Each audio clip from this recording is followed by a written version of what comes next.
Hey, everybody. Welcome to another episode of the Mile High Game Guys board gaming podcast. I'm your host, Adrian. I'm Zach. And I'm Jeff. And this Wednesday episode, like all of our Wednesday episodes, is sponsored by Gray Fox Games. Woo. Indeed. Woo. So, I suppose we should probably just dive right into the biggest of the happy haps for any of us. The Broncos lost again. Yeah. I don't work for 5 days, so that's what I was going to say. Oh. But the Broncos also lost really, really badly to the Bills.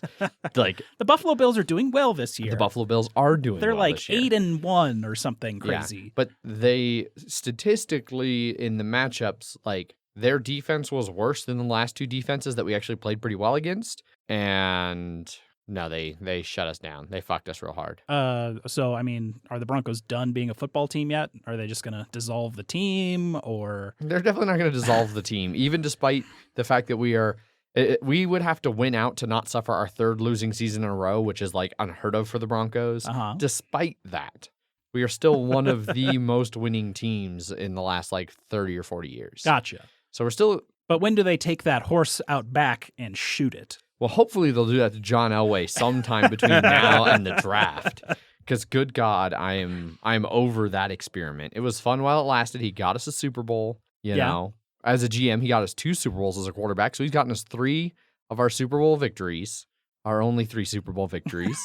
Okay. But now, you know, he's an old horse. He's a little bit lame. And somebody does. They need to just take him out. You know, maybe don't take him out back and shoot him, but just let him out to pasture. Just let him go roam around in a field with some grass and some other horses, and just don't let him make any decisions about how to run the farm anymore. And we could never visit him, and he's gone forever. That'd probably be for the best. It would be. Yeah. Just cancel John Elway. Yeah, especially because I'm sure at some point during the election cycle next year, there's going to be a Elway voicing support of Trump again. Gross. That will just continue to reduce my opinion of John Elway. Hooray. Even more. So, but yeah, the Broncos are real bad right now. 3-8, and there's really no path forward. Yeah. The only team we play for the rest of the season that has a negative turnover differential is the Raiders. So, and even the Raiders will probably beat us. Okay. So we're gonna get shellacked, I Great. think, multiple times. The one hope that fans seem to have that I don't really have much of is our like first round draft pick from last year, Drew Lock out of Missouri, has been injured like all season. And so everybody's calling it Drewcember because he's coming back supposedly in December. And I have a feeling he's not going to be that good either. Woo. And then we're just going to be bad with no hope. And yeah. That's still probably for the best. We're at least not the Bears. And we're not the Bengals. And we're not the Dolphins. Bears are 5-6, 6-5, something like that. I don't think they're 6-5. I don't know. But they've been also playing like hot garbage. Yeah. I give They them just- 50-50. I think they're winning in spite of, I don't know. 5-6. 5-6. They won Okay. today Okay. Good for them. against the Giants. Yeah. Yeah. So football's sad. Football sad times.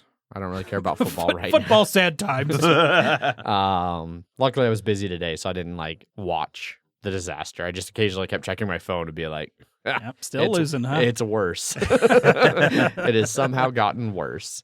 Hooray. Yeah. But I don't work again for the next 5 days, which is nice. I'm going to Nice. go out to my grandparents for some Thanksgiving fun times. My mom flies in tomorrow afternoon. We're going to go out to my grandma's. And, I'm just counting how many more days I don't work compared to you. oh, dick move. 8 days. 8 days. You don't work next Monday either? I fly back next Monday. Oh, that's right. Yeah. Okay. Because it was $240 some for Sunday or like $65 for Monday. So Yep, that sounds right. definitely took the Monday flight. Gotcha. Gonna make it back for class though. Nice. That's important. Yes. School's good. So I'll be doing that this next week, which will be nice. Although I'll be back Thursday because Megan unfortunately works Thursday night. So I need to find out if anybody's doing a Friendsgiving around here that I can go Friendsgiving it up. Yeah. I'm doing That sounds dirty. It does. Friends giving it up. Okay. I like how you're like, I don't get it. Oh, okay. There it is. No, yeah, you sort of have to say it in your own mind to be like, oh, got it. Got it. Yeah, I'm going to Chicago for like Monday to Monday, like 8 days. Going tomorrow morning. / 2 days ago to Chicago. I'm going to get Pequods. I'm going to get some Logan Arcade. I'm going to get hopefully Pequods again. I'm going to get some Portillos. It's mostly going to be food related activities. That's what like a good chunk of my Japan, like basically the 5 days we have in Tokyo is just going to be a food coma. Yeah. It's going to be amazing. I'm sure. Great. And jet lag. And jet lag. So much jet lag. Well, so we're only in Tokyo for like 2 days. Like we fly in, stay that night, and then I think we catch another flight the next day up north to snowboard. Gotcha. So there won't be jet lag in Tokyo. The jet lag will be in Hokkaido. Yeah. Then we'll come. Then after Hokkaido, after 5 days of snowboarding and awesome Japanese powder, we'll come back to Tokyo for a food coma before we go try and snowboard off the food coma for 5 days at a different resort, and then we go home. Great. I'll talk about that more, I'm sure, over the next like 2 months. Yeah. Probably. So yes, I can understand trips that involve lots of good food. Yeah. I might go to a brewery or two that are out of the way just to have them. Jake from The Draft Mechanic has always been like, you should go to these places. And I'm just like, that's like an hour and 15 minutes each way. And then I have to drink there. But I'll try. I think I'll try. I think I've got some extra buffer time this trip back to kind of do whatever the fuck I want. Cool. Yeah. So now that you're back, Zach, which we'll talk about where you went shortly, but Yeah. It's a mystery. We've never talked about it before. Do you have future plans? No. Okay. This Great. was basically it until technically I have plans to go visit my family over Passover, which is in April. So that's where my plans are right now. Okay. Yeah. Especially because I'll be full time by then and have my own car. So I'm going to be like, go there for 7 to 9 days. Some Nice. long Amount amount of of time. Yeah. To Georgia? Unfortunately, yes. We'll talk about those dates later because I'm curious about Yeah. when in April that actually is going to be because I don't know Passover off the top of my head. 8th through 10th is when I will have that off. So it'll be around there. Okay, cool. But aside from that, you just got back from BGG Con. I did. Literally just back. Like I picked up my car and I drove here. You stopped to get I stopped to get Culver's. Culver's, yes. But that was it. Well, welcome back. Thank you. You made me supremely jealous over the last like 3 to 4 days. With the Twitter notifications of like game number 7, game number 8, game number 9, 10. I was like, how many? 11, 12. What the 20, 21? Jesus Christ, man. I think you petered out at 23, you said? 23 was 23, it. Yeah. nice. And about I think there were like it was 21 different games and 20 of all of them 20 were new games to me. So what you're saying is you want to learn some games on Wednesday? no, not at all. No. But even before that, I was worried for a second I wasn't even gonna get there because on Wednesday, like my flight was supposed to leave at like 8:50, and I was gonna get to Dallas at 11:30, right? Right. And then I get a notice from them. They're like, "Hey, you know how weather? It's a weird thing, right? Yeah. If you want to change your flight, you can do it for free." And I was like, "Okay, let's change it to an earlier flight." So then I left. I had my flight leaving at 5:30. Yeah. AM? No, PM. Oh, okay. Yeah. So All right. an earlier That's- flight, all right. and it didn't cost me anything. And so I was going to get there at 8:30. So I was like, "Oh, sweet! I can actually do something Wednesday night instead of getting there and immediately going to sleep." Right. Right. But I get right when I'm getting to the airport, it's getting ready to start snowing. Oh, yeah. It snowed like a motherfucker. And then I got into the plane, and the pilots were running late because they were pilots from just another plane, and that plane was late. And so they're like, "All right, we need to get these pilots here so we can actually turn on the airplane and get shit running." And then I was on the tarmac for about an hour and 20 minutes, I think. Wow. And they had to do the whole de-icing thing, Yeah. which is a whole thing. Huh? It is a whole thing. I see you've gotten the experience of flying in and out of O'Hare. But we were able to leave, but we left at like 6:40, and then 6:40, and then so I ended up getting to there was a thunderstorm in Dallas though, so we were supposed to land at 9:25, and we didn't even land till like 9:45 because it kept having to circle around. Damn. Yeah, but landed there, met up with Lance and Ofer, Yes. listener, so finally got to meet Person. him. Yeah. Allegedly. Yeah, we got some food. It was good. got some drinks, and then we went to BGG Con. The registration was closed, but so I was just like, all right, well, I'm just gonna go in without any, without the thing, and I had my little sheet if I needed to. But we played some games. And then the next day we ended up getting ramen. It was from this place called Oni Ramen. Okay. It was real good. Okay. But in the process of parking and then walking after we parked, we walked 2 blocks to this place. We saw the same white truck run 2 red lights. Great. And I mean, like 5 to 10 seconds after it turned red. Jesus, man. Almost hit 2 people each time. It was ridiculous. Yay, Texas. Which, by the way, I thought our roads were bad. Holy shit. Hey, yeah, it turns out when you don't have a state income tax. Yeah. It was, and then the drivers, okay, the roads are bad. The roads are also bad because I drove with Paul a little bit, and his satellite navigation stuff's usually real good. This one, It's the Tesla way. it just gave up in fucking Dallas. It was just like, because you're like, oh, okay, and like a fourth of a mile, you're going to turn right, and then literally about 100 feet after, you would see that the barrier would appear on that road that you were supposed to turn right on. So many times we're just like, wait, oh fuck, that was the exit we were supposed to do. And so we kept doing so many loops around just because we kept fucking missing them. It was really annoying. Jesus. Yeah. Great. Mm-hmm. But then we ended up getting, the next day we got Pecan Lodge that was real good. It's a barbecue place, which Chris Evans rightfully gave us an amazing tip because the line was out the door. But he's like, hey, go just sit at the bar and you can just order there. And all 5 of us, there were 5 open seats at the bar. So we're like, all right, let's sit here. And then immediately ordered and got food a lot quicker than those other people. Nice. Suckers. Yeah, real good burn-ins, real good ribs, but not as good as Wayne's. Still. Seems like Wayne's still holds the award for best ribs. Yeah. And Nationwide. Yes. Yep. Oh, yeah. And then the next day we went to this place called E-Bar to fulfill my need of smearing queso all over my face and then washing it with margaritas, right? Okay. So I did that. Worked out real well. There's probably good Mexican food in Dallas. It was I would good. hope. Yeah. Queso was real good. The problem was that we filled up on chips and salsa and queso, and then our food arrived. Yeah. And so all of us were just like, oh God, we're so full. I had real good fish tacos. The shrimp tacos were apparently real good too. So yeah. Nice. Yep. And then that's pretty much the only non-gaming thing that happened, other than on the flight to Dallas and half the flight back from Dallas, I watched Game Night. Yeah. That's a real good movie if you haven't seen it. Oh, yeah, with Jason Bateman. Oh, yeah. That was the first time I'd seen it. Oh, that's great. I was like, oh, man, this is amazing. It's real funny. Yeah, I heard that's been a good one that's come out in the last couple of years. I've been watching The Good Place. Yes. Which I had never watched before. Which we've talked about Oh, yeah. extensively, so I'm glad you finally caught on. Yeah. How far in are you? I'm at the beginning of season 3. Nice. I still need to catch up on season 4. It just started? Yeah, it's like 4 or 8 5 episodes in. Maybe 8? I think there's only 8 episodes left, or Okay. in total, so I don't know.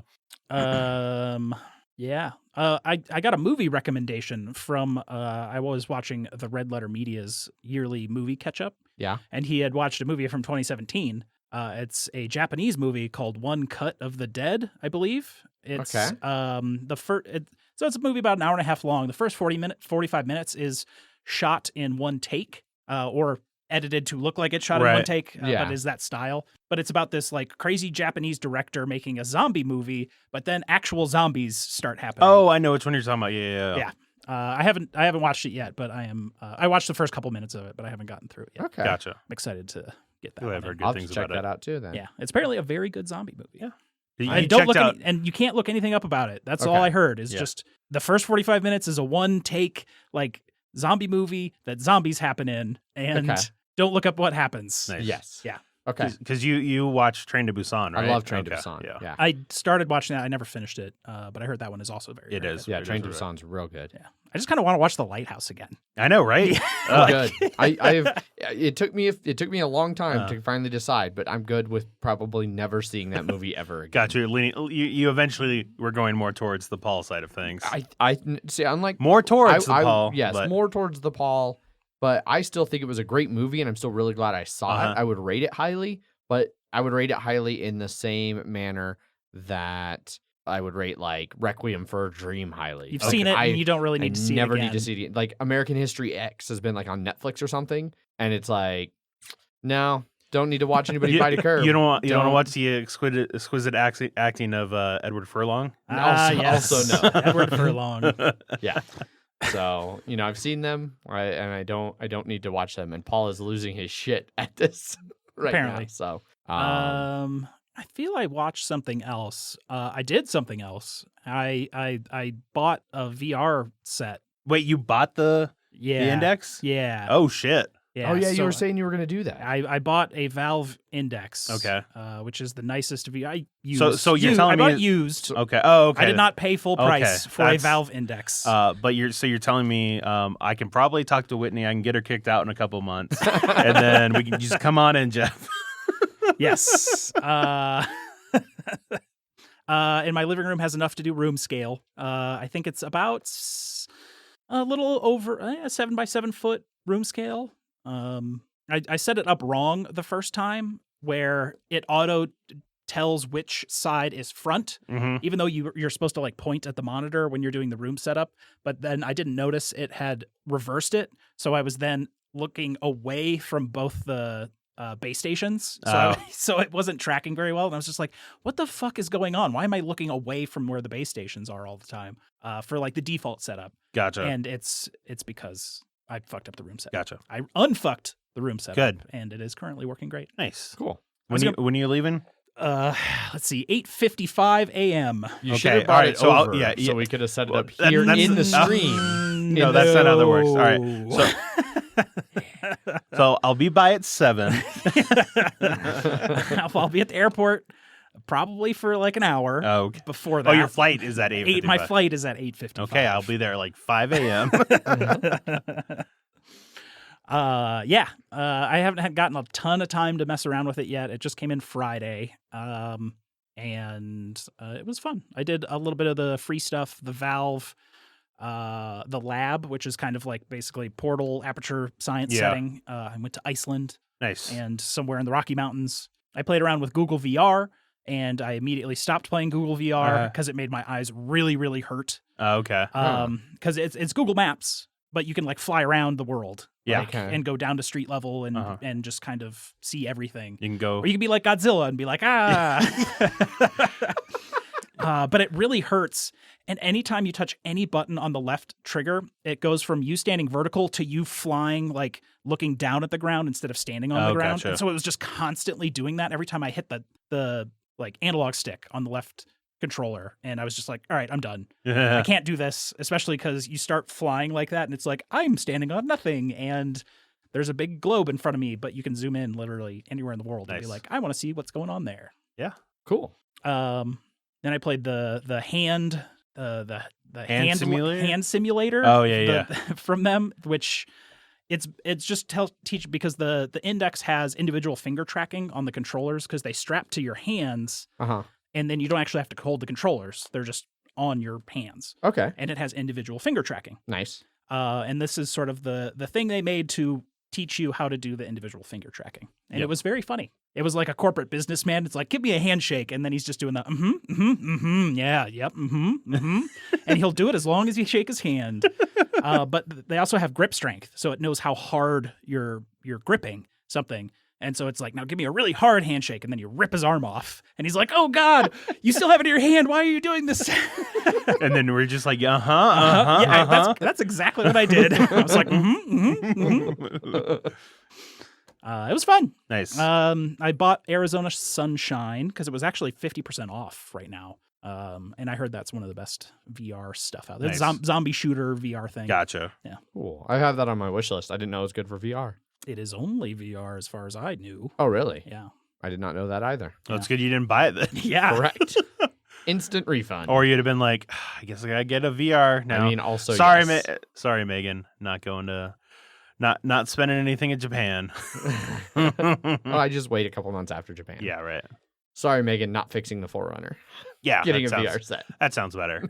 Yeah. I need to figure out So you can set the lens distance like left right based on your eyes because people's eyes are spaced farther apart than others. Right. And I think that's what's causing me more eye strain than anything. Gotcha. Because I need to get a ruler out, put it on a mirror, and you like line up your left eye and then get it lined up, and then you do it the other way. You close your left eye and then get to the right eye, and then that's your millimeter distance between your eyes. Or I can just go to my uncle in Chicago who's an optometrist and be like, hey, how far is the eyes? Yeah. Just give me an eye update. Yep. I've got really fine, like down to the 10,000th of an inch calipers. I'll just It's really, really right in the pupil they're huh? real pointy, so Yeah, they'll stick nicely. absolutely. You'll find the center. So that's sort of the worst part about leaving for like 8 days is that I leave my nice index sitting around doing nothing. And now everybody knows it too. Yeah. So it's not going to be there when you come home. It's good I got roommates though. I'm sure I can pay Laura off. Yeah, probably. No doubt. Hey, Laura, he said I could do this. Like, Yeah. remember when he said I could come by and steal all his good beer and there wasn't any? Well, now I'm actually taking his VR set. Yeah. Yeah. Cool. That's that. I was going to play around with it this morning, but they were doing D&D and moved the dinner table into the living room, which I had moved the coffee table out of the way so they could put up a bigger table where the dining table is so they could play D&D. Ah. Yeah. So no VR excursion today. Womp womp. Womp womp indeed. Yeah. But on to what we've been playing. Starting with our Friday stream last week, which was the gallerist Sans Zach. Yes, it was. Because he was already on his way to BGG, already at BGG. Yep. I mean, even popped into chat and mocked us. I did. Art nerds. Art and then bounced out. Yep. But we had Shion on again. And then Rhymes with Neon. And then we had Rachel join us for the first time on the stream. Your coworker. My coworker, and she's in my D&D campaign. When you said Rachel, it was like, oh yeah, Rachel and Shion. I was like, oh, okay. And then I looked at it and I was like, wait, who is that? Because I was thinking of a different Rachel. And then somebody was like, oh, okay, now I remember. Oh, I think I know what you were thinking of, the other Rachel who used to come to game night like super often. Yes. Rachel R. Yes. Yes. That is, Rachel does start with an R. You're correct. I don't know if. Yeah. I don't know the other Rachel. I don't think so. No, she still comes on occasion. So, yeah. Yeah. I think she stopped coming regularly around the time you started coming. I'm sure those are unrelated, but I'm gonna assume they are. Me too. Yeah. Yeah. It's all your fault. Fuck that guy. But yeah, so it was a good game. Jeff ended up continuing to win gallerist. Yeah. Jeff is improbably good at gallerist, Especially because I haven't played it probably since we reviewed it. which was a while ago. Yeah. But it was a lot of fun. I really enjoyed getting to play gallerist again. It is just such a great game. I struggled mightily with this one, and I don't know We why. forgot a lot of little rules often. We caught up most of them. The Yes. biggest thing I forgot was until like right at the very end, where I was like, "Oh yeah, that's right. Those other paintings that we were auctioning here, they count for the highest Endgame value of their scoring. type of painting, Yeah. which was like huge." And in a 4-player game, someone's not getting a painting. I mean, in any player, it's always one you less. always do. Yeah, you always Okay. do one less the number of players. Gotcha. But yeah, so and because Rachel was like, well, that's really not fair. I definitely I almost got in on that as it was. If I'd known that it was potentially worth $20 more, I definitely would have gotten in. It's like, Yeah. that's fair. So we won't count those in the final scoring. And so we didn't. Gotcha. Either way, it didn't counting them versus not counting them did not change the order at all. It just changed the spreads. I want to say Shion would have beat you. No, because my painting was worth 20. Hers was not. Or hers was also. Hers and ours were worth 20, so we would have both gained on you. I think she would have gotten a set or something like that made a difference. No, because we still counted them for sets, because I did explain that Okay. it counted for sets. Gotcha. Then she gave me her points wrong. Oh. Yeah. That sounds right. But the spread was 93 to 151 between everyone. But still, I guess if she would have had a painting, she would have maybe beat Shion if Shion didn't get a painting. Yes. Yeah. Or depending on how hard she went at it, if she'd gotten second choice and maybe taken, because the one Shion got was a 21. So if Rachel had taken that, I just had to get not last and that order, and I still would have gotten the same amount of points, I guess, because I would have taken the sculpture one I got first, second, or third. Yeah. Cool.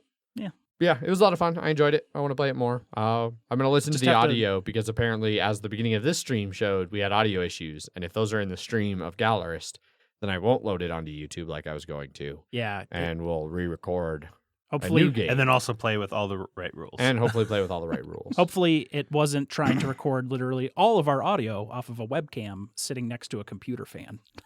It wasn't. Well, the stream might have. That's the what. gallery Yes, the might stream have. might.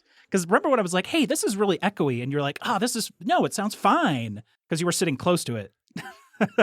You may be right. We'll yeah, see. yeah. I was We like, shall this- see. Yeah. But yeah, so that's really all I played. Oh no, at game night I played. I had the name of it. Just a second. Dutch Blitz. Not Dutch Blitz. Although actually, yes, I did play Dutch Blitz as Yes, well. I know. I played also one round of Dutch Blitz. Never having played Dutch Blitz with people that have played Dutch Blitz a lot. So I did not win. that doesn't sound right. Yeah. I don't think that the fourth player had not played a lot. I don't think in our Allison? Dutch Blitz game. Allison? Yeah, because I taught Allison that night. Okay. So that was Allison because she asked. She's like, "Hey, I found this at a thrift store. It's complete. I know you've played it. Could you teach it to me?" And so Megan and I taught her Dutch Blitz. Gotcha. Well, she had played significantly more rounds than I had. This is true. But no, I played Letter Jam. Yes. which- Oh yeah, I watched some people. The Mike Jones classic. Yeah, Yeah. so Mike Jones had mentioned, like, it's a cooperative word game with imperfect information and something else. And he was like, I don't know who this game is for. Like, it's going to be a very small circle of people who like it. And then everybody we played it with at game night was like, this game's fucking great. So he thinks that the difference is he played it, the one where he's like, I'm not sure who this is for, was a 3-player game. Oh yeah. Where there's like 2 static cards versus we were playing 6-player games and there's Yep. no static cards. And so I think it's a game that does better with a wider number of players. When I was playing a game, with Boyd, everybody else was playing Letter Jam, and they seemed to like it. Yeah. So basically the way the game plays is you have a deck of cards that are a bunch of letters, and everybody gets roughly an equal proportion of the deck. It doesn't matter. And you look through them and you make a 5-letter word. And once everybody's made their 5-letter word, you discard all the rest of the cards, you shuffle up your 5-letter word, and you pass it to the player on your right or your left. Like everybody passes the same direction.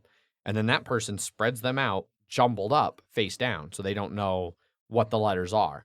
And then starting up with the first letter on your left, you put it up in a little stand. So kind of like in Hanabi, Mhm. everyone can see your letter except for you. And then people just be like, I'll give a clue. And there's little clue tokens just like Hanabi. And you have these little tokens like 1 through 7, and you spell out words. And so like if somebody uses your letter in a word, then you're like, mark a little blank there and try to figure out what letter could fit in that word. So sometimes it's really easy. Like I did like Sassafras. yeah.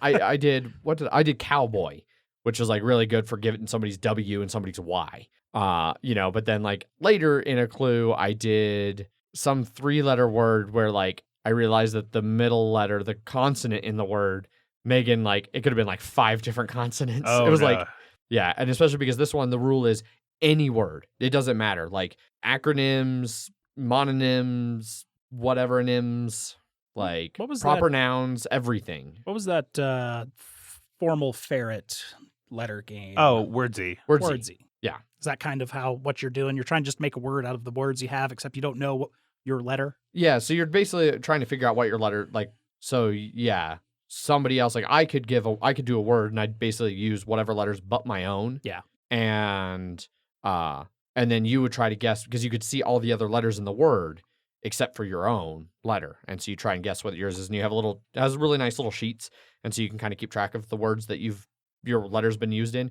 And then whenever you think you know your letter, you put it down and you move to the next letter. And the goal is to try and figure out what all 5 of your letters are, and then unscramble them into a 5-letter word. Okay. And then since it's cooperative, you only win if everybody gets a 5-letter word at the end. Okay. Now, the neat thing is you don't have to be right about the word, and it doesn't have to be the word that the person initially started with at the beginning. So, like, in one of the games we played, this guy, AJ, he had 2 letters wrong. Like, he thought a U was an A, and he thought something else was something else, and he made a word, and then when he started to reveal the word, like, he found out his 2 letters were wrong, but luckily he had still managed to, very luckily, put them in an order that made a word. So it's like, fuck it, it counts. You got a word. Okay. So It did start to get old after like 3 back-to-back games. Oh, I'm So sure. like I wouldn't want to play it a whole lot, but it's a fun little like filler. Like, hey, it's early in game night. First 6 people, let's grab this, play a quick round or 2. Like just one sort of thing. Yeah. So I think that's where it really stands. So I did something with did something similar with cartographers. Yes. This Nice. week at game night. Cool. Because I got there earlier than everyone else. well, that's all I've played. So if you want to talk about anything else, feel free. Yeah. Played the cartographers again. And it was fine. I taught like 3 new people. Kaiser played. And then like someone's friend showed up after we had gotten like 2 pieces in, and then they were like, "Oh, you should play this game too." After I had already, and I was like, "Okay, now I have to explain all of the rules again to this new person," which is annoying, but new people at game night. Hey, come play this game. Yeah. Um, Can't you just be unwelcoming? Wouldn't Yeah. it be easier, Jeff? but at least he was familiar with games. That's so good. it was not teaching a brand new person. a Well, I'll brand tell new you, the game. hardest person I had teaching that game was someone very familiar with games. So, Matt. The game was fine. I had a new one to me. It was where you had to put like forest tiles touching mountain tiles, and the Okay. more mountain tiles you connected with forest. But we ran into we haven't drawn like 3 monster attacks, Oh, except yeah. we actually drew the 3 monster attacks instead of not drawing them. Oh, no. And so we had it was like 1 card away from the end, and we got all like 3 monster attacks in a row. so they didn't really. They're just like, oh, great. Now, thanks for filling up all my space. Yeah, pretty much. Well, but you get negative spaces on top of that. Yeah. But it screwed me out of like 2 different 3-point. Like I could have gotten another 6 points for 2 rounds or something like that. Right. Because I would have been able to connect mountains with. Yeah, Yeah. exactly. Got boned. Got like 3rd or something like that. It was like 60, 61, 62 or something. Very close. Low scoring, but very close game. After that, Mike Jones was like, "Hey, do you want to play Above and Below?" And I was like, "Yeah, I haven't played that game before." So we played Above and Below. I didn't really know anything about Above and Below besides it had like a storybook exploration thing in there. Yeah. You have It's always been described to me as Tales, but like an actual game. Right. It's like Tales, but an actual game. it's very little Tales. Exactly, yeah. There's not Because it's an actual game. but there's not much even Tales at all in there. I mean, they are like random encounter things that you get in there, but they make sense because they all take place in a cave underground and not just random bullshit. Yeah. Which I think that's get- one of the things I love, the random bullshit. And that's one so of the things you- I hate. You definitely run into a bunch of random things that happen there, but they're not like nonsensical. Right. So you have buildings that are above, and then you go explore the depths. You get an encounter. Are there buildings below? I'll get there. So you have the buildings above, which you can build at any time, but then you have to go explore, which you get a foundation. Then you can build the buildings below on Okay. that foundation card. You always get you almost always get the exploration foundation card, unless you tried to do something really hard and failed. There is a way to fail and just not get a foundation, but it always almost defaults to get that. So you never really waste it. You might just miss the bonus. Okay. Which I thought was going to be bad to start with, that you wouldn't get the foundation unless you were successful, but it's because it is dice based. Yeah. You have various workers. You need at least 2 people to explore with, and then they have sort of a 1 through 6 die on there, and then they have little lanterns. And how many explore successes you get are based on their like power level of whatever that die is. So they need a 2 or a 4. On a 2+, they can get 1 lantern, but on like a 4+, they might get 3. And some of these explore things go up to 8, and you can explore with more people to get more chance at the lanterns. So it's a little bit of a worker, I don't know, not really placement. It's like, I use this guy to build with because he has a hammer on him. I use this guy to hire new people with because he has a quill on him. And every time you use your workers, you have to have enough beds, or you jam a bunch of hard cider in them, and then they're good to go.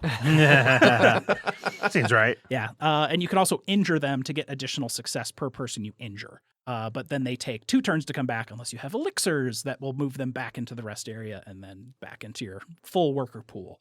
Okay. There's a little bit of a market at the bottom. There's like 8 different resources in the game. You can put them on the bottom, and it starts really low, like 1, 1, 2, 2, 3, 4, 5, 6. But certain resources are more common than others, so you would want to put like a really expensive one early because you can only have ever one of each type of resource on there. So if you have the really common ones later, they'll be worth like 5 each instead of like 1 each at the very beginning. So the rare ones are still worth a decent amount at the beginning? No, but you're going to get more of the common ones more often. So you would want to have them later on in your track. I guess that makes sense. Yeah, because you can't put 2 different fish spots on there. They all have to go in the same stack. So there's no like supply and demand in effect where like the rarer ones are more valuable. They're all equally valuable. There will be victory point buildings that will be like for every one that you have, you get an extra 3 victory points, but it doesn't matter where it is on that bottom board. Okay. And that's also your income board. So you want to fill that up because you get more gold every turn. Okay. I really enjoyed it. I was expecting a little more story stuff, but the game had a way more meat to it than I was expecting. Interesting. Yeah, it was an interesting game. The dice can fuck you, but you can have certain characters, and if you send enough of them, you can have a guaranteed success. But it also depends on the encounter you get. Right. But all the encounters were pretty fine. I mean, they were like get 2 gold, or if you roll higher, get 3 gold and a amulet or something, and then there was choices you could do in each one of them. Like you came across a river. Do you want to take a boat down the river, or do you want to sit here and fish? And you actually get to know what the difficulty is. You don't know what the rewards are, but you can know how difficult each one of the tasks could be. Okay. Yeah. So Cool. you have some knowledge going in there. Right on. You played one more game, right? I played another heavy as fuck game. I played Glenmore 2, which is, I guess it's not super heavy. No. But it is certainly not light, especially for how big that fucking box is. Holy shit. Imagine like a heavier game, maybe, I don't know, whatever. But it reminded. I'm still trying to imagine something, Jeff. Come Yes. on, you gotta ground me. I can't. Imagine a Robinson Crusoe Okay. or a Carcassonne. Okay. Very different ends of that scale Yeah. there. Let's combine the two Okay. because there's a lot of tiles, Okay. and you're building your own little tile thing in front of you. Okay. And now let's add in some Harry Potter Hogwarts battle-esque cartons of additional content as you play. Okay. Okay. Because it takes place in Scotland from like the 1600s to the 1900s. And as you play, you get more advanced Scotland stuff. Is this gonna turn into a train game at some point? I don't think so. So does it unlock as you play one game or multiple games? Multiple games. Okay. So It's a campaign sort of thing. not really. It's just adding more content and swapping that content out for like a new version Gotcha. of what's happening. Apparently it did not ship like that. V bought it. You had to build the cartons and then read the thing to put all of the pieces from the various punch boards in the correct boxes, which seemed like a giant pain in the ass. That seems like a gigantic pain. Yeah, Yeah. that's But the game was fun. well, that's good. Once we found the starter cards that she had put in one of the boxes that we had to go through. no. Oh no. Yeah. But I really liked it. It's a rondel. So you have all of your Carcassonne-esque pieces with various resources. Like there's a lot of whiskey. There are wheat, sheep, cattle, stone, wood, and probably something else. And you go across this rondel in a rondel fashion where whoever's in the back goes next. So you can go really far up and get a piece that you really want, but then you're not going to get a turn for a while. But someone that gets a bunch of pieces gets negative points at the end of the game because whoever has the least tiles, the difference between each person, they get like -5 points per different tile numbers. So if someone has 15, someone has 10, they have like -25 points at the end of the game. So that's kind of to balance out the slumlord, Okay. where you can just pick up a ton of pieces. Yeah. The resource activation was interesting, where you started with like a little center board, kind of like between 2 castles, and then you sort of put those pieces around it, and wherever you put them, they have to be next to one of your Scottish dude meeples. Okay. And it activate wherever you build it, it activates every tile adjacent to it, even diagonally. Okay. So it's sort of like building on the left side to get a bunch of resources, and then activate on the right side that has your like victory point, spend resources, get victory points system on it. And you just kind of do that over and over again. You have 4 sets of tiles that kind of advance to more advanced things. There's overbuilding. There's like a river in there. The river you have to build straight across. There's no like turning the Bends? river or Okay. bends or anything like that. There's like famous people from these eras. And then there's various castles and locks that you can get. And those are basically your end game collection. Or, well, you score at the end of each era, A, B, C, D. Uh-huh. And you'll score those at the end of each era. Okay. Yeah. Nice. I like the victory point chits a lot. They're like little 1, 2, 3, 5, 10, 50, whatever little chits. Because it pretty much all just boils down to having those little victory points. And it was very nice having convenient victory point chits for once that aren't just like, Right. yeah, aren't just like 4s and 1s and a bunch of other garbage in there. Yeah. Yeah. Yeah, Megan and I left shortly after you were like breaking that out. Like, I don't think you had even started playing, but I really I was interested in it. Yeah. And I would like to play it. At first, I thought it was Clans of Caledonia. Like, the way V was describing it, like, oh, yeah, it's this like newer Kickstarter game that takes place in like Scotland. And she's like, and it's like kind of like Carcassonne and something else. And I was like, she talking about Clans of Caledonia? Like, she didn't quite make sense, but. And then I went over there and saw it, and I was like, "Oh, okay." Yeah. Glenmore. Yeah, it was fun. I would definitely play it again now that I know how to play. Cool. And we ended the game incorrectly because a little end game tile comes out kind of like halfway in there. Mike Jones was like, "You end after the first person crosses it. It ends after your turn. Your game is over, but everyone else can still go." Oh, okay. Gotcha. There for a second, I thought you were gonna be like, it ends after the person like in the end crosses it, and I was like, wow. So like the person who's already like cruising gets to just keep No. cruising until the last person catches up. Yeah, I like the little tile rondelle as your like building thing, and Gotcha. they of course they all have resources to like cost and things like that. But Nice. yeah, it was cool. Cool. I think I won. Ooh. Oh. Whoa, Jeff, winning multiple games in a short period of time. Yeah, What is I happening? think Mike Jones got last. He tried to go real. Oh. I think he went real austerity to try and pull the strategy of like I had like a ton of tiles, and he was trying to go real tight on his tiles to give me a ton of negative points at the end of the game. Didn't work out for him, Okay. but I could see the strategy. Right. Yeah, it was fun. It was neat. Yeah, I definitely want to check it out. Yeah. Before we Yep. let you go crazy, Zach, I did Uh-huh. want to mention, speaking of games going like just incredibly well, I don't know, something about what you were mentioning reminded me the fact that, so I've been playing a lot, and I mean a lot, of Mystic Vale on my phone. Yes. Like, not just at work when it's slow, like I've been playing it here at the house when I'm like sitting on the couch while Megan's watching, I don't know, Christmas movies. Like just all the time. I'm like, I got downtime, boom, Mystic Vale. I had a game today where I scored more than the 3 opponents combined. Nice. And like the last 5-ish turns of the game, I was playing my entire deck each time. So I was getting like 30 resources and like 10 victory points Gotcha. and a whole bunch of the like icons that let you buy the other cards. And it was great. Great. Made me very happy. Sounds like you need to turn the difficulty up.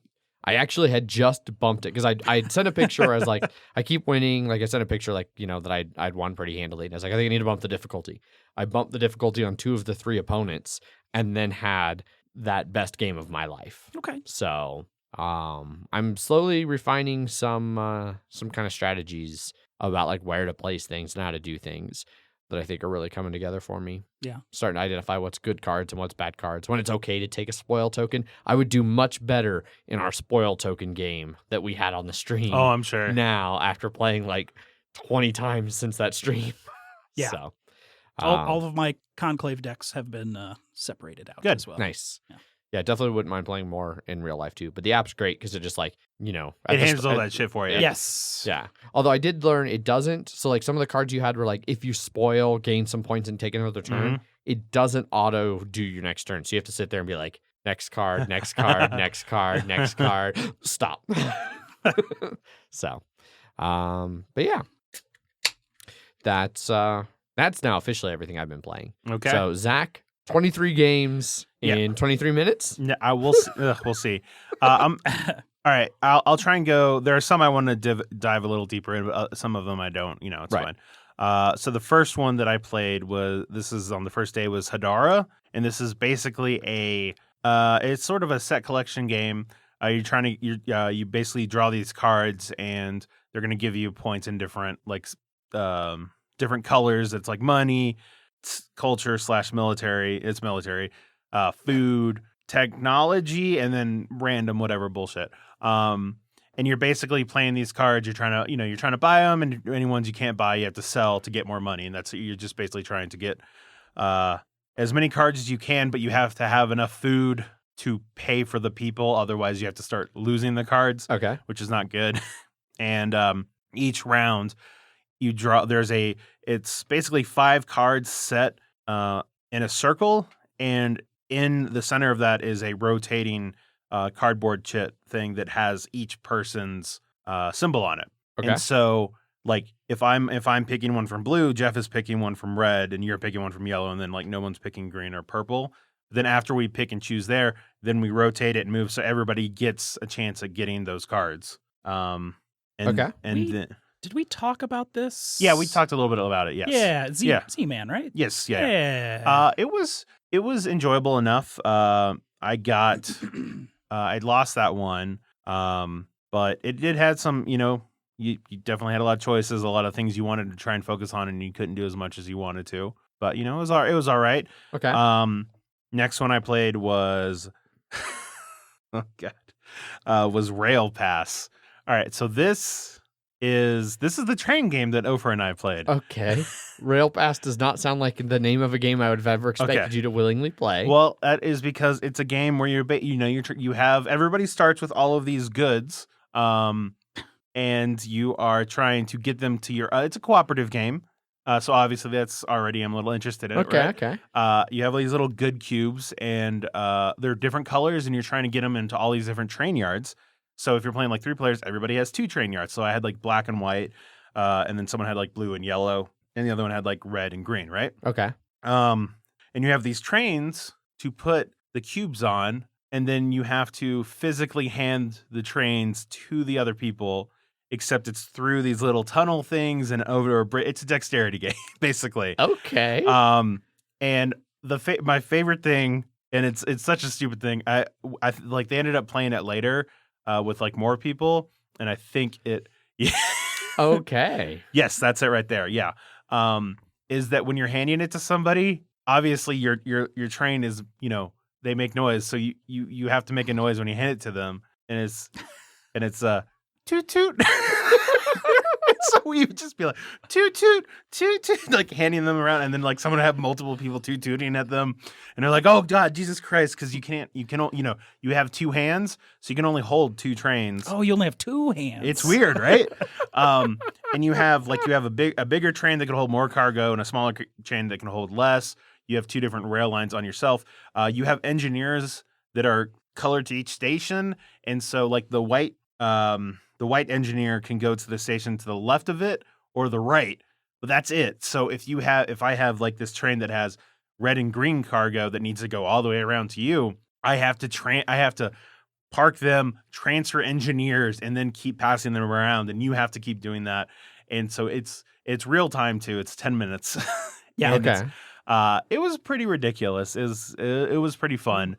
I don't know what the staying power on it's going to be, but it's definitely. Ofer ended up buying a copy. But it was pretty cheap, like $29. I think I saw it for. I think I got it for $25. Yeah. But it's definitely something that would be fun for new people to try. I definitely want to I want to get a copy of it, and I want to have that at like an 18xx con or an Age of Steam con, like as just between grueling heavy train games, we just sit around going toot toot toot toot. Exactly. Yeah. And it's like we played it fairly simple, that it's just in a giant circle, right? Uh-huh. There are ones where it's like if you're playing with like 6 people, it's like the person on the left can only pass to the person like you can do, or you have these little like you have a lot more complicated things. You have like rubble in certain ways, so certain trains can't go, certain things like that. So it seems like you can up the difficulty, but it was enjoyable enough when we played it. Cool. Next one I did was Way Kick on Ice. It's basically just a dexterity thing. Sort of think Clask, but with like it's a hockey. You're controlling two guys that are like hockey guys. Okay. The magnets have to be strong enough because you actually like you're not just moving it, you have to physically twist it to hit it with the stick. But because they are hard to move because that magnet is strong. Do the hockey dudes move around like the Clask they piece? move like Clask, but then like they're not stuck in one spot. No. Foosball. No. Okay. But then the ball comes around and you can flick it like that, and it'll actually. He had like a little metal thing that's supposed to be a stick. Okay. And he hits the ball. Our hands got tired after like it's supposed to be to 10, and after 5, we're like, no, I think we're good. Hand cramps. Yeah, hand cramps. And then it was Giant Bamboleo next. Yep. Which was good, but I think I like regular Bamboleo better because it's a game about balance and weights, and as you increase, like you can't just make a bigger version of that stuff, and it's not going to work exactly the same. Right? Because the difference in the weights is going to be greater. Yeah. And it's like there's some stuff that was like 105 versus like 25, but like sometimes like Ofer and I played it once, and his first move knocked the entire thing down. Great. Yep. Next one we played along, but you got to the point where it's like I couldn't remove the lightest thing on the board without making it crash. So it was like I think I like the other one a little bit better. Okay. Next one was Getaway Driver. This is a two-person it's a two-person game where one person's a getaway driver and the other people are the cop trying to get him away. I think we've talked about it at some point. Basically, the getaway driver is just trying to eat enough time for the copper to have to place down a tile that lets me escape. And the copper's just trying to pursue you long enough to finally catch you, and then they win that way. Okay. It was this one was probably my least favorite game because it just felt like it took forever. It took like an hour or so, but it didn't feel like it should take that long. Okay. And did we talk about this one, yes. or was it like a VTOL one? No, you're thinking Escape Plan. Escape Plan, which we have talked about. I'm yes, but we have. I do remember. This is the same artist that does all the Tim Fowler games. Okay, so that's probably yes. why I'm thinking that this was a Tim Fowler game. Yeah. For a moment. Exactly. Yeah. But yeah, no, it was okay. I wouldn't play it again. Next one is Aquatica. Okay. This is one of the ones that was like hotness. Kinda. Yeah. Because when you rent from BGG, if it's from the hotness thing, they're like try and get it back in under 4 hours. So you are just keeping like the games that people want to play for like an entire day, right? Right. So this one is you're basically like Underwater Kingdom sort of thing. It had this really cool thing. It had dual layer player boards, and the cards have like different levels of because it's all about like mining the depths of like getting the depths of stuff and then scoring points by like salvaging it more or less. But the dual layer one, you basically are sliding the cards in between the two layers, and as you get like you stop at whatever the first symbol you get, but then when you raise it, like you're slowly pushing it higher and higher into there to get further stuff, and eventually you push the card all the way in, and then that lets you you then take a scoring action to score it. That's neat. Okay. Yeah. It has really good art, and that was a really interesting mechanic, and especially it had that sort of thing of Gone Sean Clever of like, I do this, which lets me do this, which lets me do this, and this. That this had a bunch of stuff that was like that. Okay. My only problem is like I really enjoyed it the first 2/3 of the game. The last third, the end game, I did not enjoy because you know how in Terraforming Mars you can always choose. You're like, I can make my own stuff bigger to get more points, or I can sort of push to the end game. Right. This has that in like double spades. So imagine like you had in Terraforming Mars. It's like the same thing now, but you're like you have like cards lined up to be like, oh look. If I don't push to the end game, I'm going to be scoring these cards and these cards and these. And then you're like, well, do I really want to score the end game, or do I want to actually score all of these really great cards? And it felt like we were always put in a position of like push for the end game because the game ends when all the cards run out, or somebody claims all 4 of the objectives, but it's optional even when you fulfill them, when you can fulfill them, whether or not you want to claim them. So it'd be like, I can claim that now, or I can wait another turn or two and make it to where I get a lot more points. And so it felt like the end game stagnated a lot, which I was not a fan of. Okay. But I feel like if you did a thing where you're like, if you can do an objective, you have to do one, then it would speed up the game a lot. But it has these manas, which are basically like they're tiles that are reusable, but once you use them, you flip them over, and there are certain cards that'll let you flip them back over. Right. Some of them require you to spend those, because when you claim an objective, you have to spend those manas. So I can understand not like letting you wait to claim one because you're like, I need to use these manas for, whatever. Right. But it's overall, I really liked it. And then near the end, I was like, I'd probably try it again with the alternate scoring things just to see. Yeah. But overall, I was like, it was okay. So the next one. Are these numbered by chance? Yes, this is number 6. Okay. Yeah. Some of them there's something to go quicker. But you wanted to talk about the hotness that is Aquatica. Yeah, I wanted to talk a little bit about that one. Arkham Horror, we did the standalone Curse of the Rougarou, or Rougarou. Arkham Horror what? LCG. Okay. Sorry. That's fine. We did a 4-player one. Did not specify. We did a 4-player one, and I didn't lose. Me and so 4 of us were playing. 2 people ended up. Lance died, and then Boyd died, and I was right next to a spot that says like resign, and you're like, you can be like, I'm just gonna go back to town and just let that thing just sort of do its thing. And I told them as soon as I found that, I'm like, guys, I'm hanging around. Like there were clues to find over there, and I was like, all right, I'm gonna investigate these clues. If shit goes south out there, I am bouncing. And then they died, and then. Because you can still get some experience if you resign, I think. And I was getting ready to bounce it, but then like Doug was like, all he was trying to do was to get and resign too, and he was just one space away. And I was like, okay, I can wait one turn to do it. But and so we were able to. The monsters didn't come in the right way, so we were both able to run to the space and then resign. So we did. It says you win. I mean, you weren't defeated, and it's technically a victory condition. So. Okay. I'm fine with it. Yeah, sure. Because like we had 4 players, you had to do like 20 health to the Rougarou to kill it, or you had what? Rougarou. Yeah. Okay. This is in like New Orleans. So gotcha. Yeah. Next one, Quirky Circuits. A lot of fun. This is a cooperative programming game. Some people have said it's a lot like, or it has elements of the mind. It does in the sense that you're all playing on this same, because you're all controlling a single robot. And you're all playing on the program line, and you can't see what the other people are playing. Right. The backs of the card do tell you if it's a turn or a move. Okay. And so everybody has to play a card, and you have to play at least 5 cards, but you can play more. And regularly, there are points where we were playing like 12 cards. Jesus. It's a fun programming game. It's very simple in the beginning, but it can get real complicated. First one, we were just a cat on a Roomba collecting dust mites or dust bunnies. I vaguely remember us talking about this, and it seemed like a more family-friendly. I mean, it definitely is Robo-rally. In that sense, but it like some of the things get complicated. Like we became one where you are a sushi robot who has like a short arm and a long arm, and you have to get the food with your short arm while it's in a conveyor belt, while it's moving. And you have to grab it and hand it to your other hand and give it to the right person. And you aren't actually moving around. You're only like turning all these things.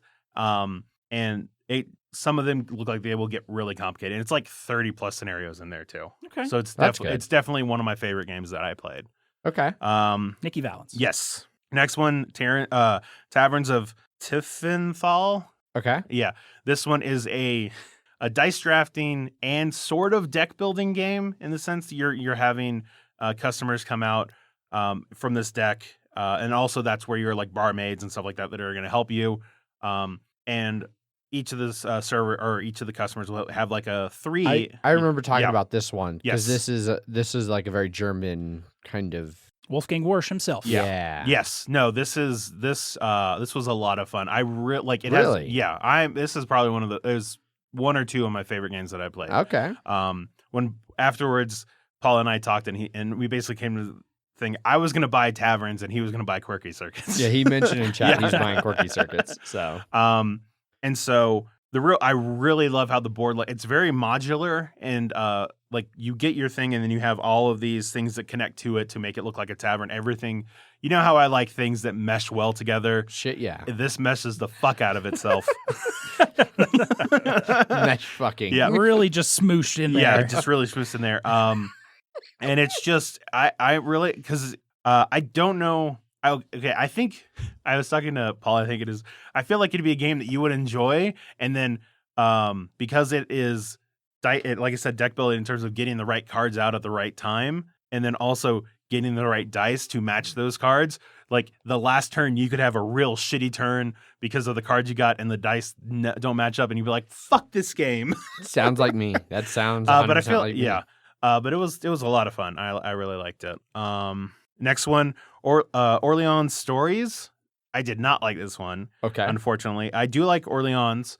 This Orleans? is just an expansion. No, this is basically like a campaign. It's a new version of the game with But all in standalone. one. Yeah, and it's standalone stories. Okay. So Okay.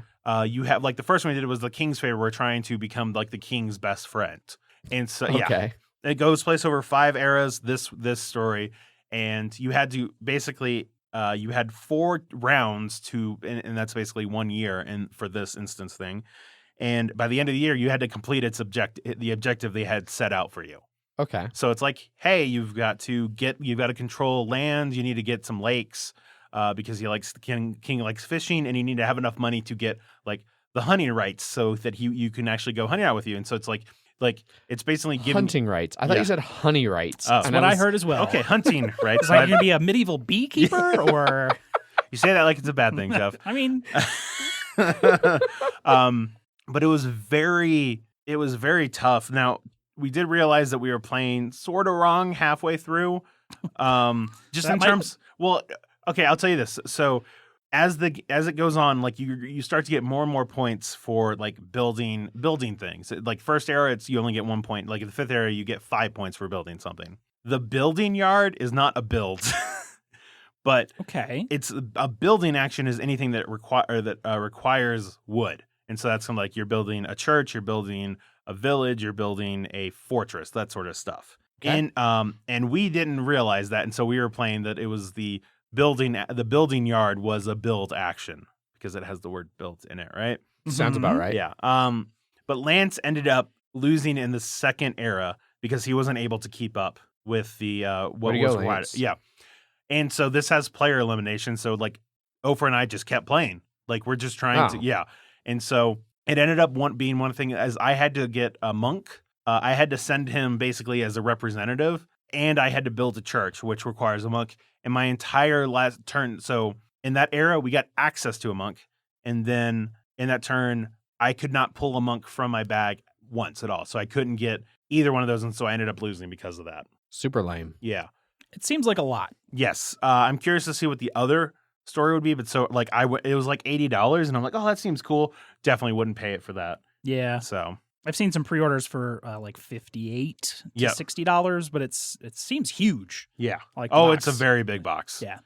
It's like it's comparable. It's not as big as Gloomhaven, but I could say like comparable to it. Gotcha. Next one is Silver and Gold. This is a flip and fill where basically you are think a little bit like cartographers, that you have these shapes. Sorry, what was the name again? It went right through my brain. Silver and Gold. Silver and gold. Oh, yeah, we've talked about this. Okay. Yeah, it's like think cartographers. You have these symbols that you have to write in, and this one's sort of like a treasure map thing. And if you fill out the entire thing, you get like 12 points or however many it says, and then you get to choose another one. And if there are coins out here, then you basically get trophies and stuff like that. It was fine. It's a fine flip and fill. I would always rather play cartographers or any like Second chance. Yeah. Yes. Exactly. It's yeah. Second. Yeah. Yeah. Thank you. Game 12 was Quirky Circuits again. Great. Yep. Game 13 was 6 Nimmt. 6 Nimmt. Nimmt. Yeah. Nimmt. Nimmt. Okay. 6 Nimmt. That was a lot of fun. This is Paul's first time playing it, which is crazy. But he, from what I remember, he really liked it. Okay. I like 6 Nimmt. Yeah. We all had a good time playing it. So fun stuff there. Cool. Next one, Journeys in Middle Earth. Journeys through Middle Earth? In Middle Earth? Okay. Yeah.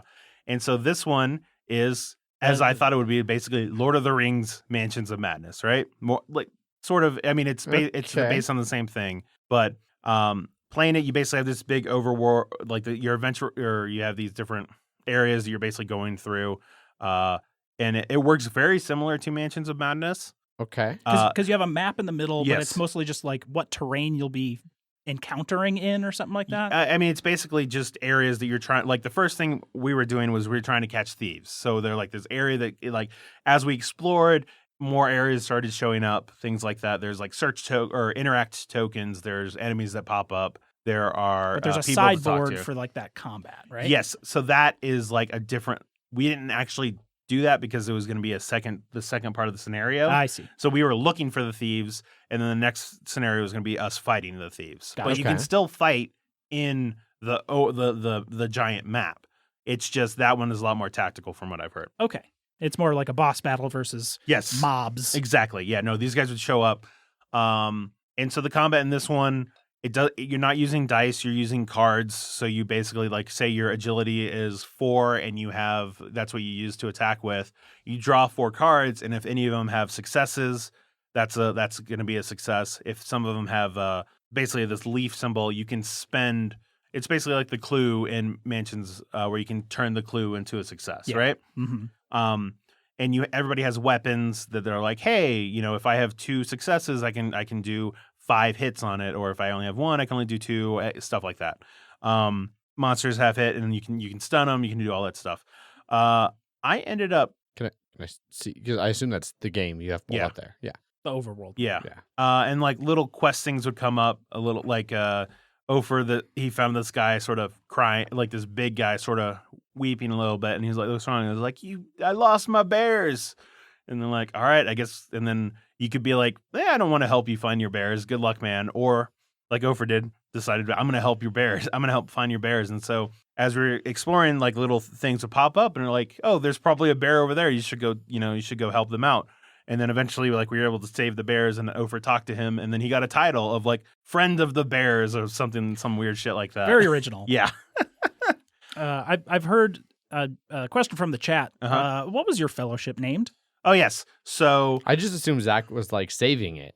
Like, yeah. I thought there was a build-up. Well, yeah, no. So it was. I totally didn't forget. Don't worry about that. So we named our fellowship at the beginning. It was me, Ofer, and Lance. We were trying to figure out what we wanted to call it, and we're like, I don't know. And then we came up. It was just Fellowship of the Deep V.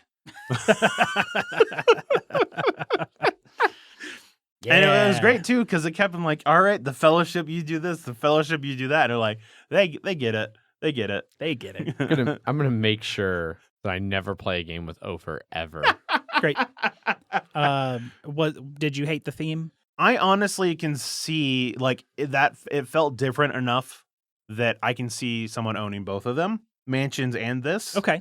And I enjoyed my play of it. All right. Yeah. The theme, the fantasy theme was not totally repellent. No. And it was, like I said, the combat was like how they it did feel like an evolution of Mansions, and some of its more, parts. Yeah.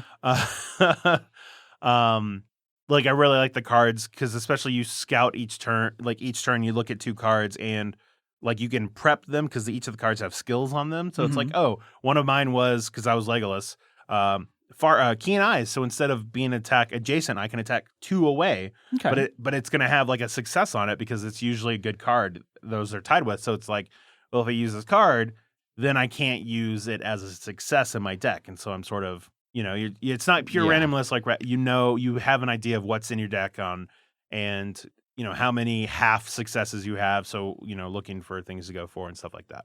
I enjoyed it. I'm surprised they haven't released any expansion stuff for that yet. There is a DLC campaign in there. Okay. But that's about it. No actual component expansion yet. No. And it doesn't come with different scenarios. I mean, it has a bunch of scenarios, but all the scenarios link to a giant campaign. Gotcha. Next one is El Dorado, the Golden Temples. Which is the new expansion. The standalone expansion for it. Basically, you're inside El Dorado, and you're going around to get the treasure. Treasure in this is 3 gems. They're in 3 different temples. Once you get all 3 of them, then you can get them in any order. Then you go to the exit, and the first person to do that wins. Is the board set up similar to El Dorado, where it's like visible the whole thing from the start? Yes. Okay. But Ours was basically it immediate like it's not a one long thing like race or quest. This one was immediately like 3 different paths. So you can split off. And I ended up winning that one, I think, because I went the way that nobody else did. And so nobody was in your way for a good chunk of the game. So I feel like so this is one of those things where sort of like King of New York, it felt a little gamier, but because of it, if it loses its quickness. And I would be curious to see, because you can combine this with Quest. So you like run in El Dorado, then you're going in. That might be cool. And this one also, you have you have torches that you need to get now. So light the way through El Dorado. Exactly. So it felt like it felt like the game took longer than a game of Quest would do. I enjoyed it, but I think I still like Quest more. Yeah. I wonder if you set it up as part of Quest, like some of the Quest maps, El Dorado doesn't really end in a position that I feel like you can't branch off of it easy. So would you just have 2 boards?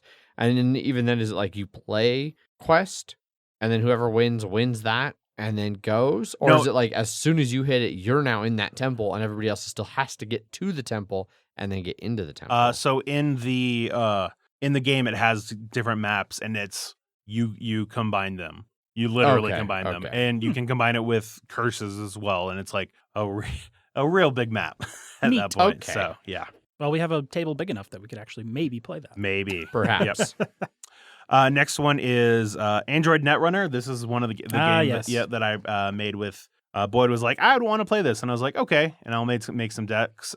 This one, both corporations won. I was Jinteki, and so they are all about, or the deck I made is called 1,000 Cuts.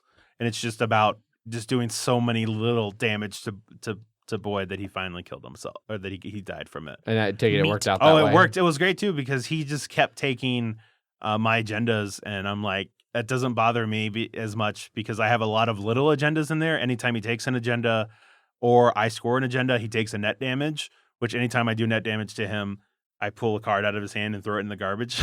And so, yeah. And I have 9 ambushes in that deck that are ambushes in various states of where they are, but they usually involve doing damage to him or giving him agenda cards.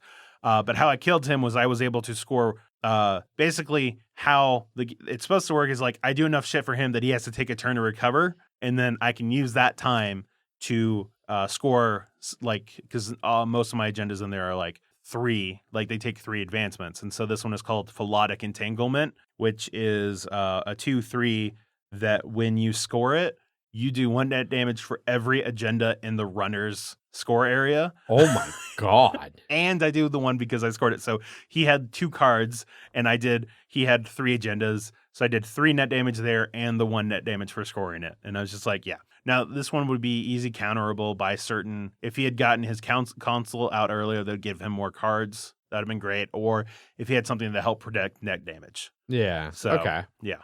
And then I ran against his corporation, and that one I couldn't get any of the cards. This is a one that I actually made versus finding online and tweaking a little bit. That it's all based around double events, which take 2 clicks instead of 1, but they're more powerful. But there's a certain set of cards you can get that basically turn double events into single events, but you lose clicks because of it. And then there's a card that's like, well, the first time you lose a click, gain a click. And so it's like, oh, now if I have both those cards, I have 4 clicks and double events are treated as singles. And so it's built around that. I couldn't get those cards out in the right order. So he was able to build up shit that I was just like, well, I can't do anything about this. Great. Gotcha. So draw fucked. Pretty much, yeah. Next one, Gizmos, which I don't know if I talk about on here, but it's sort of like Splendor-esque. You're just, there's this 3D printer-esque. There's this thing that comes out with energy spheres. You're taking them, sort of like the gems in Splendor, and then you're building stuff. Mm-hmm. And it's real combo heavy. So you can be like, oh, I build this, which lets me do that, or I built this, which lets me pick a cube from the row. Oh, I pick a sphere. I pick this yellow sphere that lets me get something from in here. Stuff like that. I ended up winning that one because I had a real big like archive strategy on that one. That it has an well. Interesting little center. Yes, piece. I have it. So if you ever want to try it, yes. Hey, you played a game that you owned. I do. Yeah. Yeah. Next one is Obsession. So this is a game. For men. Yeah. No, Basically, this game is about you're in Victorian England and you're all different families trying to get connections. And the best connection is through the Fairchilds. I think that's their name. Basically, you want to have your family marry into their family. So it's a bit like it basically is like referencing like Pride and Prejudice sort of stuff. You're hosting events, and this is a I think the weight on it is like 3.3, 3.5, somewhere out there. You have all these cards that have all these people, and you basically on your turn you have these improvements in your house. So like you can go to the gazebo, and then like you're gonna host afternoon tea, and like you're gonna bring guests from your hand to do that.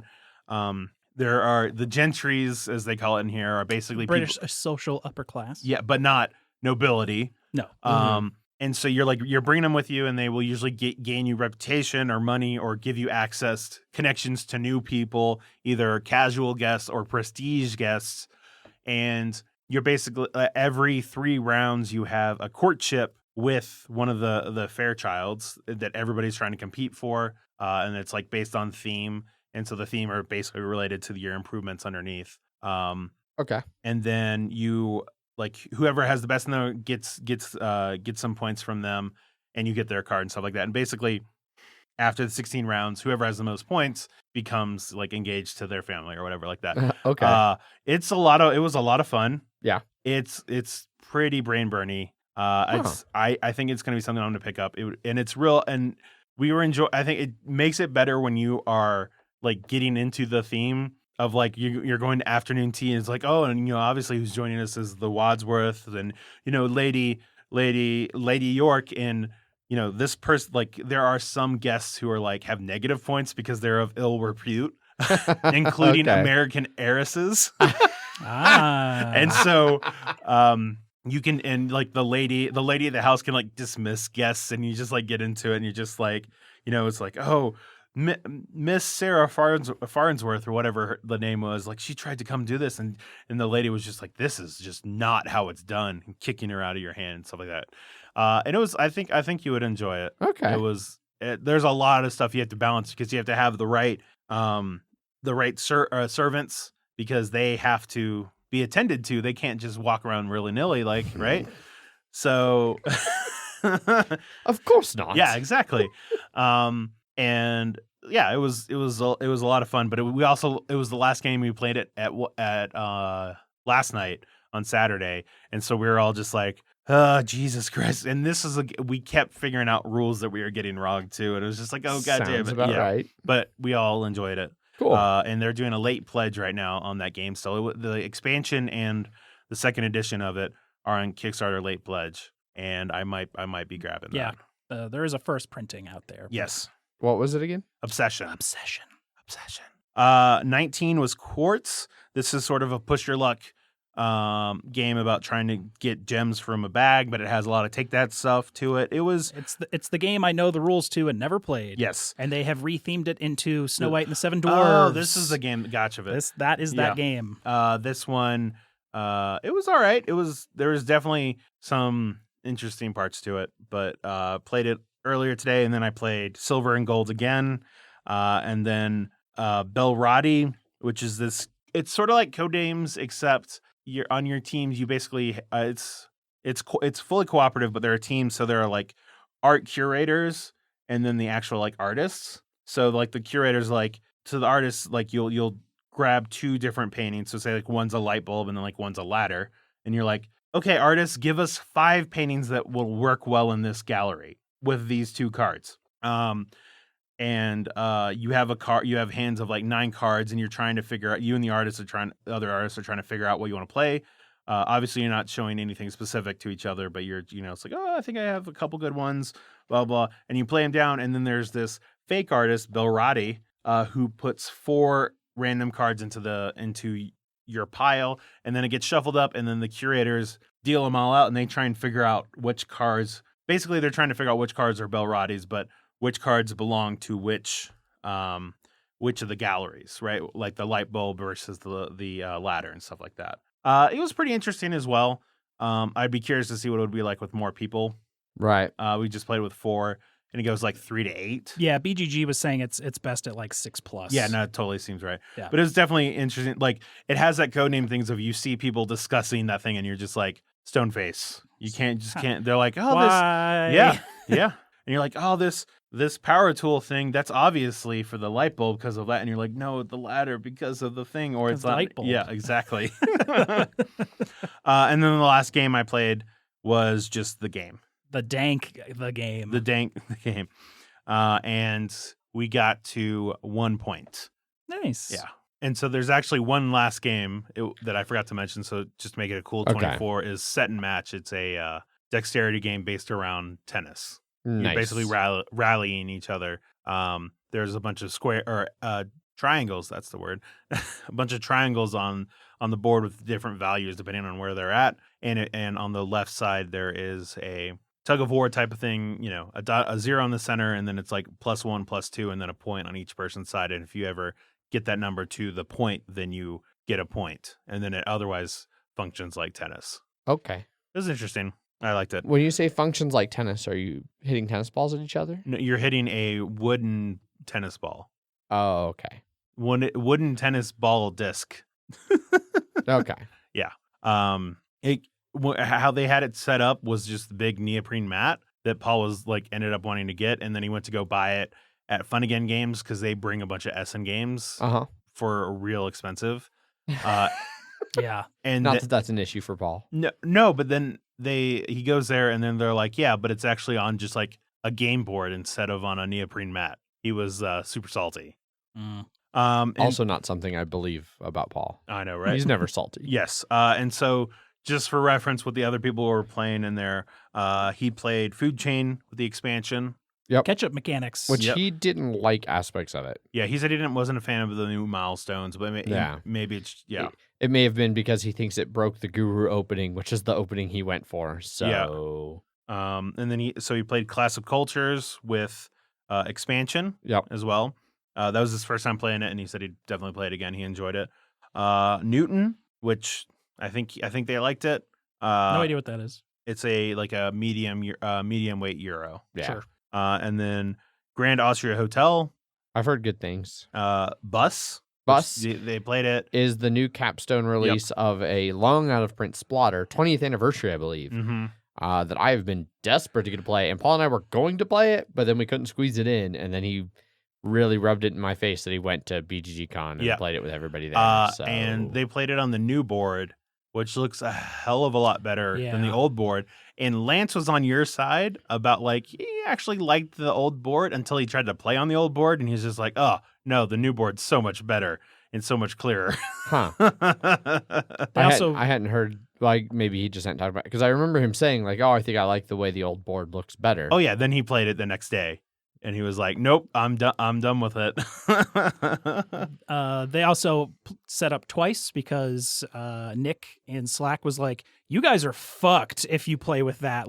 You have one winner and then maybe a second place, but those two colors are done. You fucked up the opening, and you may as well not even play the game. Yeah, I was very actively in Slack when that conversation was happening because I was bored at work and I was like, fucking, they're playing boss. Yeah. Huh. And both of them are like, Zach, I think you might actually like this Splotter. So, well, it's another Splotter where your setup can fuck you. Exactly. So I'm like, oh, that makes me less interested in it. But I'm apparently they played in an hour too, which is surprising. So maybe, yeah.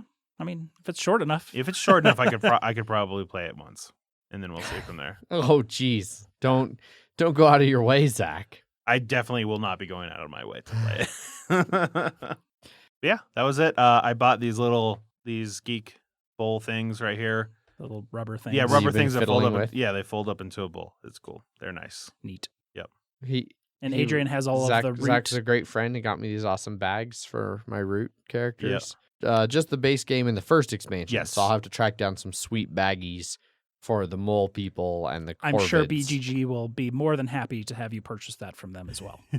I have very little doubt. Yep. So I got some sweet Christmas themed Feast for Odin pieces. yeah. Right on. Well, that's what we've been playing. Sure have. Which has taken up a substantial amount of time.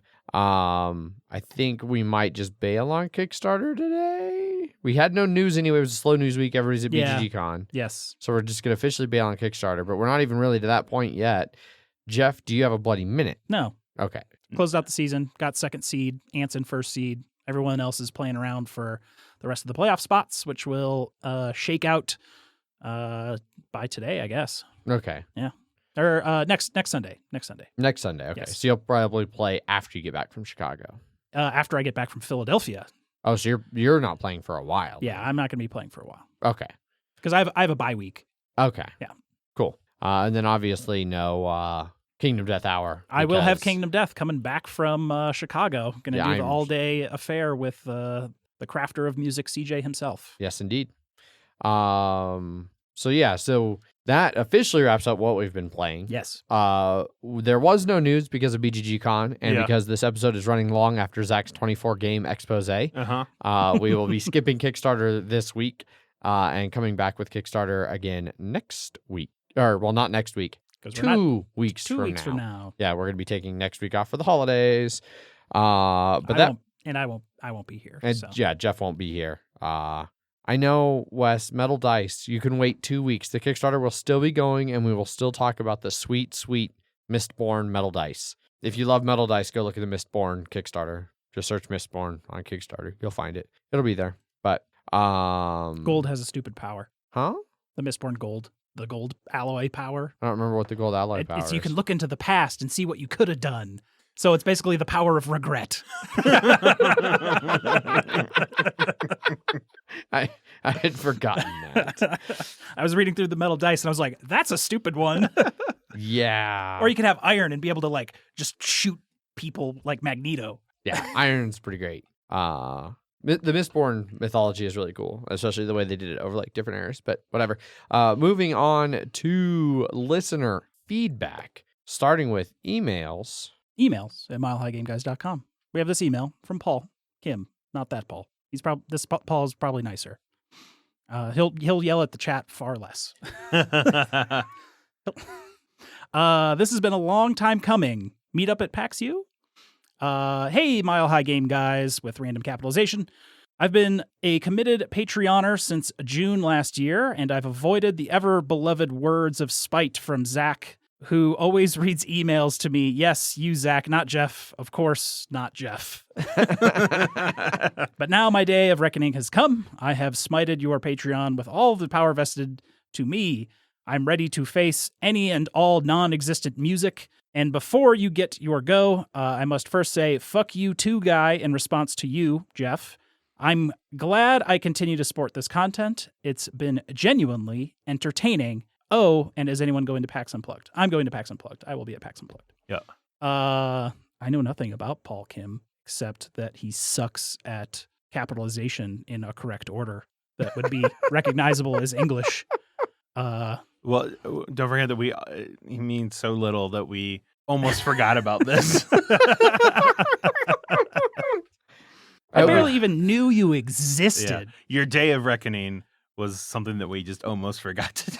That's how important your dollar is to us. Oh. But I'll be at PAX U. I'll be working for Fantasy Flight. Yep. You'll see me there all weekend. Indeed. You could be one of those Penny Arcade nerds. Penny Arcade nerds. Yeah. Everyone's just obsessed with that fucking Acquisitions Incorporated. Yeah, for Yep. sure. For sure. Yeah. I think we just So. have to say byes now. Yeah, well, and that's it for emails. That's it for emails at milehighgameguys.com. Right on. We did have some YouTube comments. Are you sure? We had a YouTube comment Okay. coming from Paulo over in Paulo's Corner on episode 168 last week, Weaponized Shower Water. Yeah. Where he says, hey, I'm free and I contribute both ways for you guys, be it on YouTube or on the BGG Guild, lowercase p, aka sticky out tongue face. Great. Thank you for that. Now I know what it looks like because you've described it to Now me. I know. Yeah. Now we know. Now we know. It's like a... That doesn't. No. No. I would like to unknow that, please. Thank you. Then that is it for listener feedback. That's it. No listener feedback beyond any of that. So, if you want to get hold of us, there are multiple ways to do so.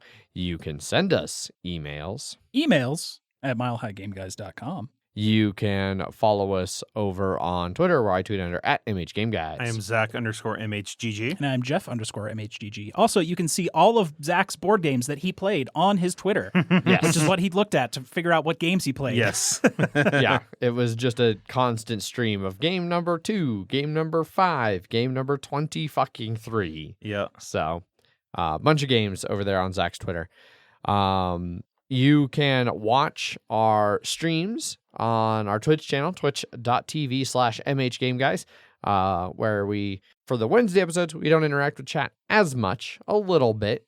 We do a fair amount more when we do our board game live streams, and then also MHDD streams over there on that Twitch channel. So if you want to see us do some role-playing goodness, that's also over there. You can also check us out over on Facebook and Instagram /MileHighGameGuys. Hopefully Jeff will chronicle all of his board gaming adventures back in Chicago on the Instagram. Jeff kind of somewhat does Instagrams here and there. So maybe a bunch of, all day Kingdom Death Instagram feed. Sure. There you go. See some sweet unpainted minis. There you go. You can also jump over to our website, milehighgameguys.com, where there are links to things like our BGG guild number 2731, where Zach keeps up the schedule for streams and podcasts and threads to talk about streams and podcasts and things like that. Additionally, the website there has all of the show notes with links to the news and Kickstarters that we talk about, just not this week. So plenty of good links and things over there. It also has links to things like our Slack channel, where you can come join us and chat about all kinds of random things, board games, obscure sports, video games, movies. You can even join the news and politics channel if you feel brave. Yeah. Hear Paul rant. So, that's all of the different ways to get in touch with us, if that sounds like fun to you. We'd like to take a second to thank our sponsors, Gray Fox Games. Their latest Kickstarter is up right now over on Kickstarter. So if you want to jump over there and check out Zoned Out, a fast, fun, and easy-to-learn city-building game with stunning table presence. It is very colorful. It is very, very, very colorful. $29. Yeah. Nice little, reasonably priced. A lot of little plastic buildings, plastic miniatures, things like that. Go check that out if that sounds, quick little city builder sounds interesting to you. Zoned Out. Jeff, do you have a prepared statement for us? Of course. Actually, I'm in really bad shape financially. I pay money to my ex-wife as part of our divorce settlement, among other bills. I just had no choice but to make you pay for lunch the other day. I'm really sorry. I don't know if that was a real life quote or if that's a Metal Gear quote. Definitely a Metal Gear quote. Because it's always one of those things where I was like, oh yeah, Jeff was married once. There was no divorce settlement. Jeff's still paying the alimony. She got my Roombound 2nd edition. That was the... Good God, man. Yeah. Yeah, that wraps everything up. Thanks to our Patreon supporters our patrons over on Patreon, including Paul, including new Scum Paul, who is now dropped to the ranks of getting ripped. Scum Paul. Although I don't know if that's ever how that worked before. I don't think we typically go back and rip people once they drop. He sent us an email. He sent us an email. He asked for it. Yeah. He goes by Scum Paul now. Yeah. But yeah, thanks to all of our supporters there, all of our subscribers over on Twitch, and to our sponsors for helping make all of this stuff that you can't see, mics and cameras, possible. Woo. Yeah, that's it. As always, I have been your host, Adrian. I am still Zach. And I'm Red Eye Jeff. Bye. Bye. Bye.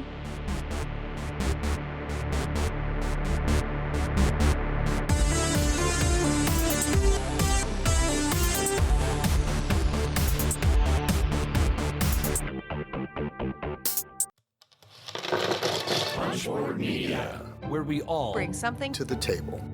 pull up a chair At punchboardmedia.com.